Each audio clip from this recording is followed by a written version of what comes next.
Welcome to another Bible in a Year. This is for an overview about the readings for August 16th through the 31st of August.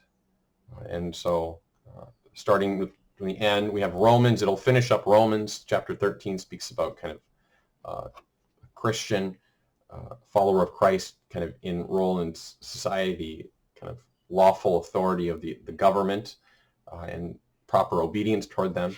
And then he kind of wraps up with some other things in his plan. This actually writes his letter before he goes to Rome. So he's hoped to go to Rome and ultimately then to, I'm trying to think of what was essentially out to Spain. This southern part of Spain, that's kind of his hope. He kind of speaks of, I hope to see you in Rome and then kind of continue out to the far east of the Roman Empire. Then we have Corinthians, 1 Corinthians 1 through chapter 1 through 10, and Corinthians. Little background: Corinthians, the city of Corinth, kind of is back in Paul's day in the Greco-Roman world. It's an important port city. It also was you could say, very kind of the Las Vegas of the ancient world. A lot of wealth, wealth as well as a lot of debauchery and immoral behavior going on. And so we see that when you're reading it, you're like, well, that's why he'll speak a lot about the way they're acting, as well as there's factions amongst those in the Corinthian community of rich versus poor, or I've been baptized by so-and-so. I've been, there's a lot of division. And so Corinthians, 1 Corinthians, and then even 2 Corinthians kind of continue this importance of this unity in the church, as well as kind of just morality. Haven't you been baptized, changed by Christ? What is with this that you're acting this way? It's kind of you're going back to your old ways, and which is essentially you're cutting yourself off. You've received all this and now you're throwing it away, going back to your old ways. So it really challenges them. It's kind of the one community in particular where Paul has a lot of difficulty, because there's a lot of things of the world there, and even the Pope Clement, I believe he's the third or fourth Pope. Actually, we have letters of his that he wrote, at the end of around the year 100 to the Corinthians, and there's very similar themes as Paul wrote. The other readings that finishes off Proverbs, so chapter 28 to the end, and then Ecclesiastes, chapter 1 through 8. So Ecclesiastes, this is the famous chapter where it speaks of there's a time for everything, a time to be born, a time to die. One of the most famous passages from there, but it begins off with the all is vanity, all is nothing, and it goes through different things, and in a sense, helpful way to look at Ecclesiastes is it sees like life. There's really kind of the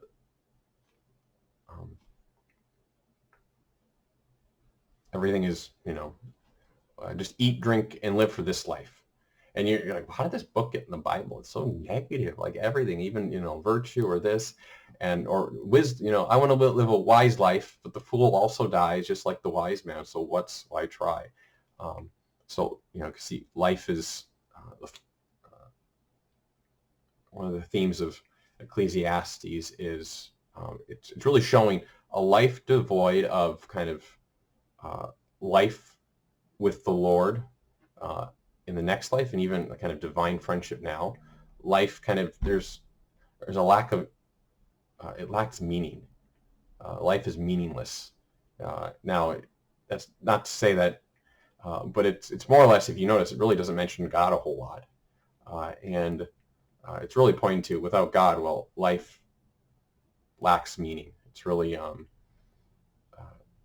the end of the day, so that's really the primary thing of Ecclesiastes. Now, if we get to Job, all of Job we'll be going through.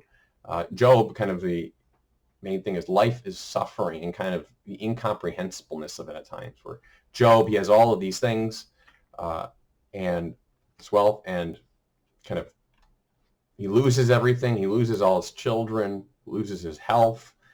And his wife says, well, curse God and die. He says, I'm not going to curse God. Three of his friends come. They tried to comfort him, and then they turn on him and say, well, you must have done something really bad. So this idea, this kind of, I think there's this one-to-one correspondence. Well, bad things are happening to you because you did something wrong. And Job's like, I haven't done anything to deserve this. And at the end of it, Job is justified, and kind of God's like, you're right, Job. Now, God comes out and essentially is saying, like, this is beyond what you're going to be able to comprehend. And Job's like, yep, okay. I just humble myself before you, Lord. But then God kind of commends Job that for his kind of his integrity. And the other three friends are told to go to Job and have Job offer sacrifice for their kind of for reparation for their what they said against Job. So it's really a core theme of Job is this aspect of suffering, of the problem of evil and suffering.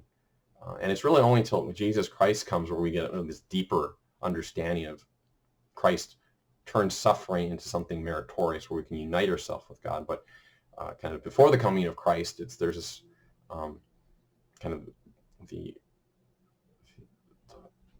problem of suffering in a particular way. It's like, well, why is this allowed, God?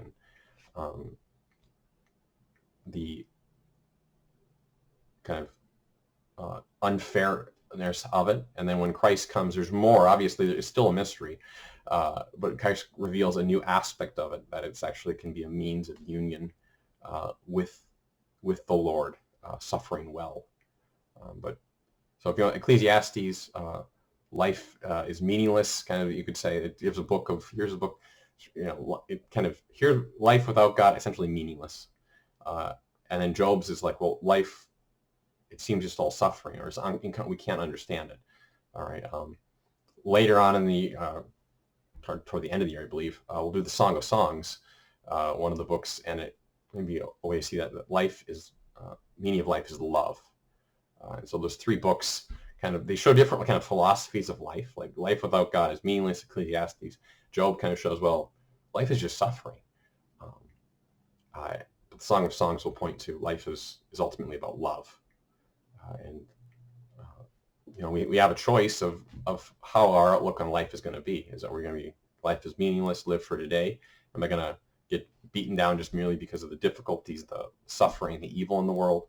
Or am I going to see that ultimately this is about God loving me and desiring me to love in response?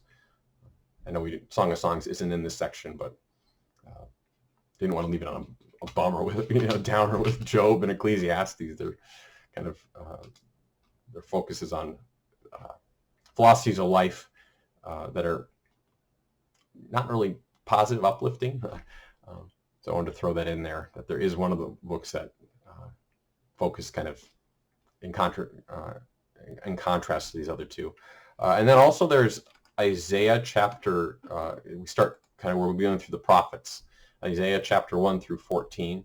So Isaiah preaching kind of a rather long period of doing prophetic work. The first 40 chapters of Isaiah will really focus on more of the historical kind of work of him. And then the next 15 or 20 chapters is kind of more about the servant of the Lord. So where we get these, especially the suffering servant. And then the end of it kind of is this hope, this hope of restoration. And so some scholars and stuff, well, there's three different authors, or they'll call it first Isaiah, second Isaiah, and third Isaiah.